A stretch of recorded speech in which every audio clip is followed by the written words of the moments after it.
Hello guys, আসসালামু আলাইকুম। আমি তাফিক আহমেদ এবং আপনারা দেখছেন গণিত নোভা ইউটিউব চ্যানেল। আজকে আমরা আলোচনা করব স্বাভাবিক সংখ্যা, পূর্ণ সংখ্যা, ঋণাত্মক পূর্ণ সংখ্যা এবং ধনাত্মক পূর্ণ সংখ্যা কী কী এগুলো নিয়ে। এবং ভিডিও শুরু করার আগে অবশ্যই চ্যানেলটি সাবস্ক্রাইব করে দিবেন এবং পাশে থাকা বেল আইকনটি বাজিয়ে দিবেন।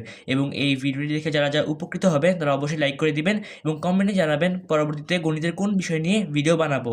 তো ভিডিও শুরু করা যাক। আমাদের স্বাভাবিক সংখ্যাগুলো দেখার জন্য আমাদের আগেই প্রয়োজনের সংজ্ঞাটি। আমি এই সংজ্ঞাটি লিখছি না, আমি শুধু বুঝার জন্য সংজ্ঞাটি বলি, শুধু বুঝার জন্য আগে বলে রাখছি, শুধু বুঝার জন্য আমি এটা বলবো যে যে সকল পূর্ণ সংখ্যা আমাদের গণনার কাজে ব্যবহৃত হয় সেগুলি হচ্ছে স্বাভাবিক সংখ্যা। কিন্তু সকল পূর্ণ সংখ্যা কিন্তু এখানে ব্যবহৃত হয় না। এটি স্বাভাবিক সংখ্যা শুরু হয় এক থেকে। অনেকে বলে যে শূন্য থেকে স্বাভাবিক সংখ্যা শুরু হয়, কিন্তু এটা আসলে এক থেকে শুরু হবে। এই এক থেকে শুরু হইল 1, 2, 3, 4, 5 ... মানে এটি শুরু আছে শেষ নাই। শুরুটা হচ্ছে এক থেকে শুরু এবং শেষ নাই ইনফিনিটি।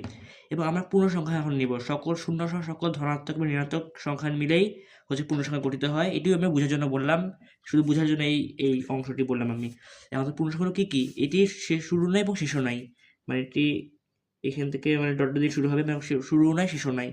-2, -1, 0, 1, 2, 3 ... মানে এখানে মাইনাস যুক্ত এবং প্লাস যুক্ত সকল থাকবে, সব কিছু থাকবে এবং শেষও নাই, শুরু নাই এবং শেষও নাই। এখন আমরা জানবো ধনাত্মক পূর্ণ সংখ্যা। এই ধনাত্মক পূর্ণ সংখ্যাগুলো কী কী?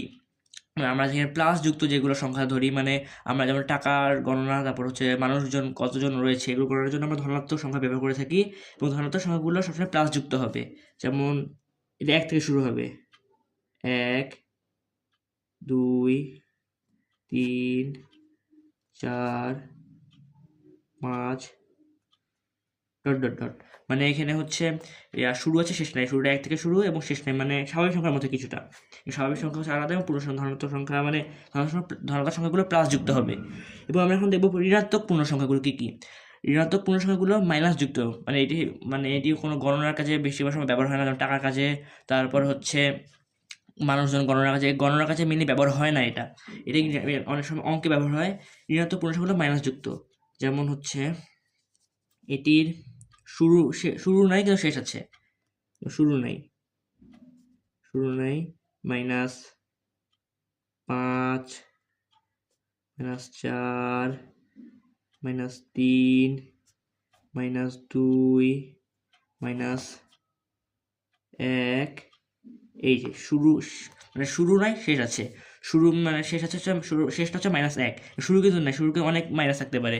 এই জন্য আমরা স্বাভাবিক সংখ্যা কি শুরু আছে শেষ নাই, পূর্ণ সংখ্যা শুরু নাই শেষও নাই, ধনাত্মক পূর্ণ সংখ্যা শুরু আছে শেষ নাই, ঋণাত্মক পূর্ণ সংখ্যা শুরু নাই শেষ আছে। তো আজকে এই পর্যন্তই। আমরা স্বাভাবিক সংখ্যা কী কী স্বাভাবিক সংখ্যা, পূর্ণ সংখ্যা, ধনাত্মক পূর্ণ সংখ্যা এবং ঋণাত্মক পূর্ণ সংখ্যা কী কী এগুলো আমরা জানলাম। তো আজকের ভিডিও এই পর্যন্তই। সবাই ভালো থাকবেন, সুস্থ থাকবেন। আল্লাহ হাফেজ।